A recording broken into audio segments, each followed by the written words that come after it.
Hello, my name is Erin Gerard. I'm a mom of 3 and a wife to an amazing man, Morgan, who's my very best friend. And this is my testimony. So I grew up without following any particular faith. I have an older sister, though, who has always followed Christ. And for as long as I can remember, she would always tell me about Jesus. She gifted me my first ever study Bible when I was 17. It was called The Case for Christ, and it was a Bible specifically for teenagers. And I honestly appreciated the gift, but I never even considered opening it. And years later, she would give me my second Bible that I'm actually holding right now. And once again, I didn't throw it out, but I just never really bothered to open it. I really called myself an atheist most of my life. And I had a really hard time understanding how there could be so much hard in the world and so many bad things to happen, but God was real. In 2015, my sister's son, Samuel, was diagnosed with ALL. It's acute lymphocytic leukemia. And he battled for 9 months, and we lost him in September of 2016. Sam loved the Lord, and his whole family loved the Lord, but Sam's battle verse was Isaiah 41:10. Fear not, for I am with you. Do not be dismayed, for I am your God. I will strengthen you. I will uphold you with my righteous right hand.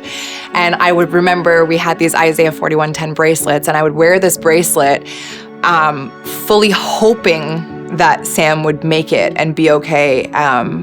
But when he died, I really felt that any shred of faith that I might have had took an even bigger hit because I lost my little best friend.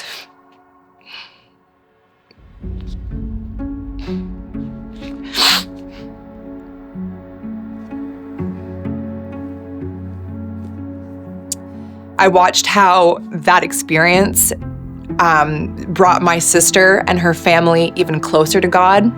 And I watched how their church stepped in for them during that time. And I watched at the funeral as my sister and her 3 kids and husband were strengthened in the bond with each other, but fully knowing that they would see Samuel again one day because they had the faith in God and in heaven. And I, on the other hand, felt completely empty because I didn't believe that. I didn't believe that I was ever going to see him again. And it was one of the hardest things that I've ever gone through in my entire life. A few years later, after having kids of my own, I'm a mom of 3. My dad was diagnosed with Alzheimer's disease, and watching him, who was my best friend, fade away before my eyes was another one of those moments where I was like, I can't grapple with the idea of a God. I can't conceptualize a God that would let somebody suffer this way. And once again, my sister and her family rallied around my dad while he was taking his last breath and encouraged him to accept Christ as his savior. And they knew that Jesus was in the room with them, and they told me about these stories. And I just felt alone in losing him. I felt completely alone in saying goodbye to my dad, and I didn't have anybody to lean on. So that year, we were all traveling down to go visit my sister and my family in Florida at their house on the beach. And we were going to be celebrating Sam's 16th birthday in heaven on July 3rd. So we arrive, and I have my kids with me and my husband, and we're all there, and it's Sam's birthday, and we're packing up to go to the beach. And in my sister's house, there's a big elevator shaft because it's one of those really tall houses that, if you're bringing up the groceries, you don't want to climb that many stairs. So there's this elevator shaft. And I was with my son, Carson, and we were loading all the stuff into the elevator.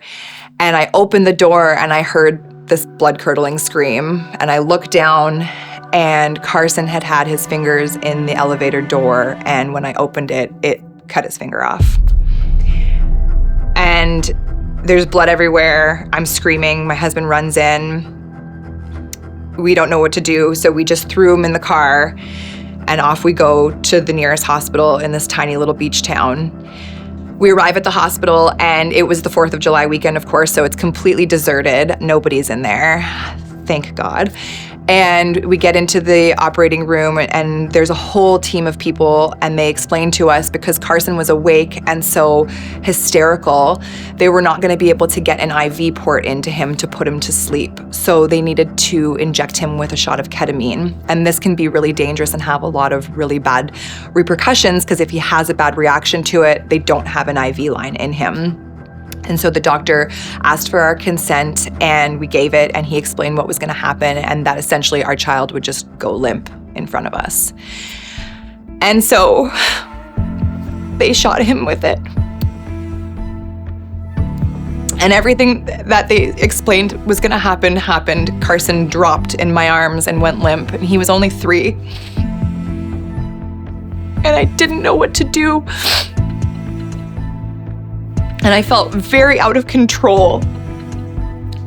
Flashbacks of Sam and losing him, and here's my little baby 3-year-old that, is so innocent, and it's my fault because I opened the elevator door and I didn't know what to do. And I looked up on the wall, and there was a big cross on the wall, and I felt this overwhelming urge to pray over him. And so I turned around and I said to my husband, you need to come over here and lay your hands on him, and we're going to pray for the first time in my life. And I knew that we were praying to Jesus. And I knew that he was in the room.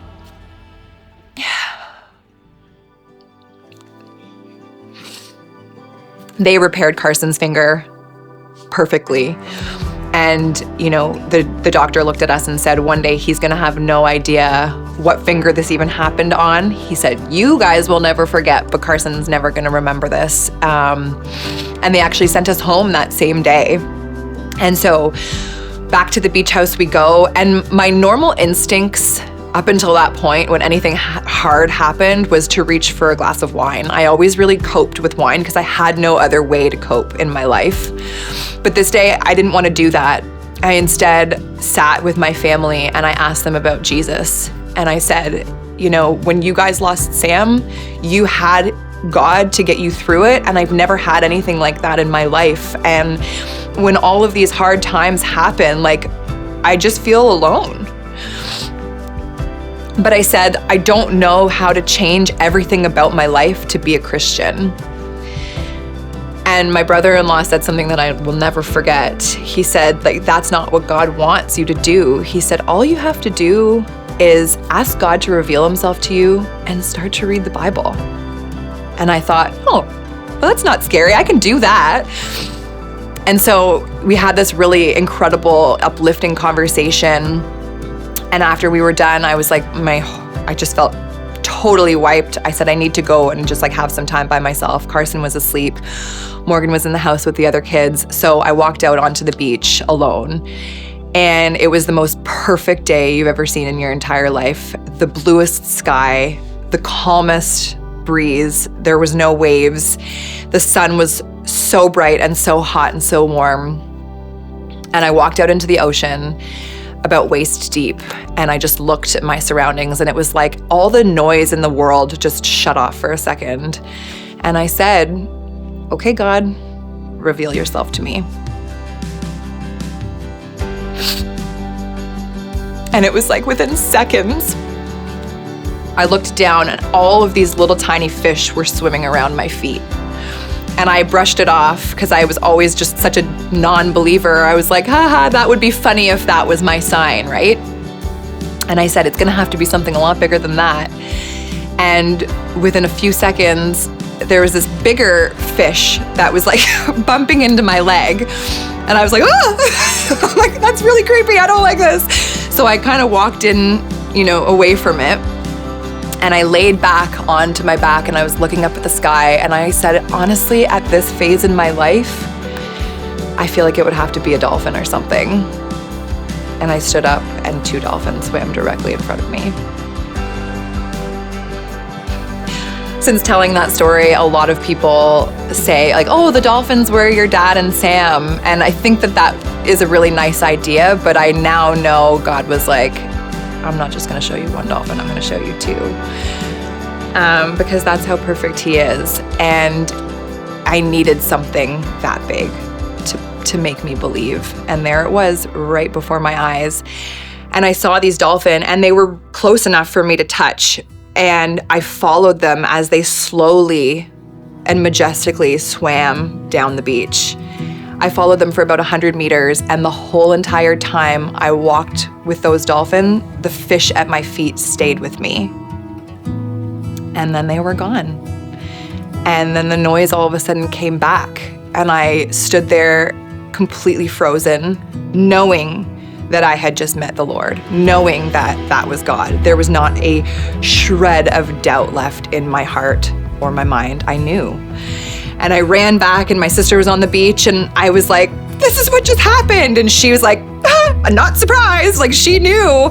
And then I ran into the house, and I told my husband, fully expecting him to be like, you are crazy. You need to go to sleep.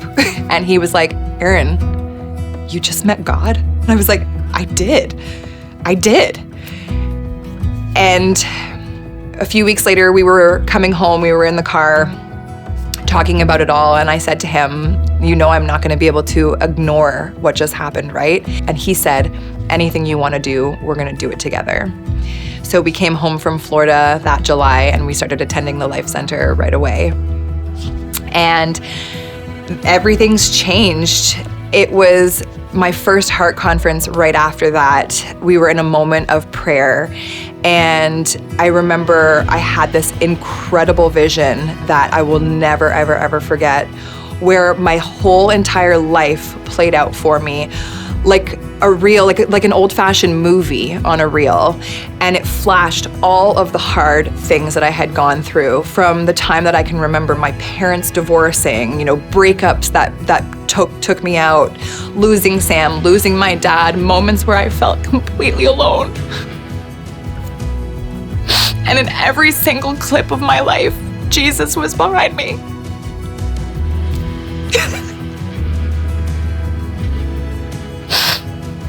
And I realized I was never alone.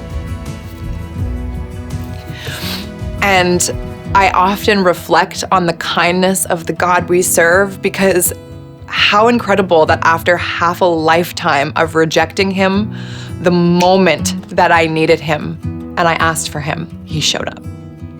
Exactly 1 year after I met God on the beach in Florida, Pastor Rhonda baptized my husband and I here in Ottawa in front of all of our church community that we have built since coming to the Life Center. And it was an incredible memory, you know, not only the anniversary of encountering God for the first time in my life, but also what would have been Sam's 17th birthday in heaven. And I often think about, you know, Sam, and I still don't have the answers as to why God took him so young, but one thing I am completely sure of is that God had a plan for him. And Sam's story continues to impact and inspire people all over the world to turn to God. And because of Samuel, I found God. And I often think of the heavens roaring on that day that I got baptized on his birthday. And I know without a doubt that yes, losing him was one of the hardest things I will ever go through in my life. I am saved, and I will see him again in heaven one day. And I can't wait for that day. And so if you're praying for your family, don't stop the way that my sister never stopped praying for me. She gave me this Bible.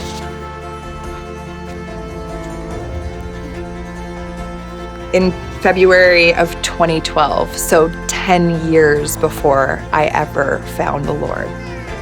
And on it, she wrote Jeremiah 29:11, and I would have never understood what that meant back then, but I now know what it means, and I know that God had a plan for me all along. I know that he was always there, and I know that he always will be there, and I'm just so grateful.